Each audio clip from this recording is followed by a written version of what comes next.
Hi, welcome to Outsell, where we believe salespeople who lead better conversations are going to close more deals.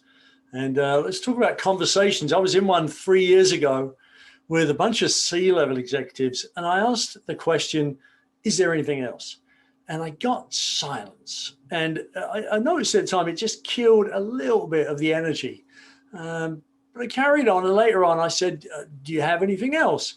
And again, silence. A little bit more of the energy died.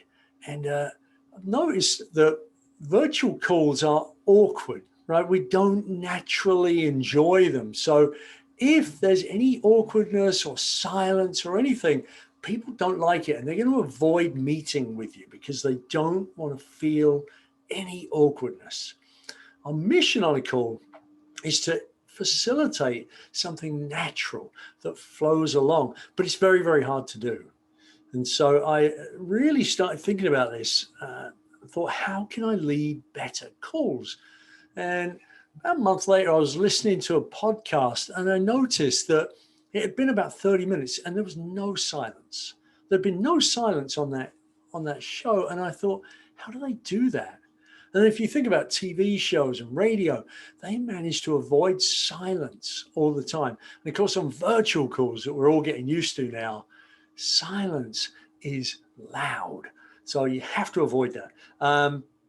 The thing they do on podcasts and radio shows and TV is they use overhead directed questions to move the conversation around so that everyone knows what's happening. They facilitate exceptionally well. And of course, they ask the right kind of questions that get good responses. And what do we do, the uninitiated? We ask close-ended questions.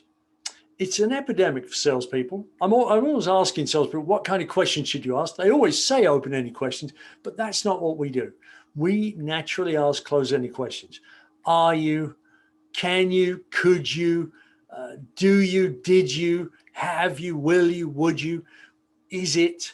We love a close-ended question, and we don't really think about the responses we're getting. But if you ask one of those in a virtual meeting, you're going to get silence, and it's going to kill the energy. You don't want to do it.